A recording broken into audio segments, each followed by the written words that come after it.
Казвам се Венета Костова, на 34 години, родом от Дупница. Не съм известна с нищо, освен с участието ми от Ергена. Произлизам от семейство чисто нормално, прошляци. Не си харесвам живота в момента, тъй като ми е изключително много скучен от 2 години насам.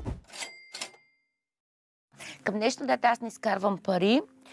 Безработна съм, вече не съм и домакиня.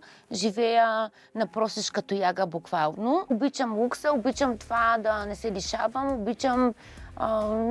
просто обичам всичко хубаво. Най-подното нещо, което съм правила за пари е да взема спонсора на най-добрата ми приятелка, с което се гордея, защото съм умна и тя до ден днешен не е разбрала. Токсичните отношения са за хора, които работят от Kaufland и изкарват заплата от 1000 лева. Искам много да харча. Искам да харча много пари. Искам да покажа на хората и на аудиторията как се харчат пари качествено.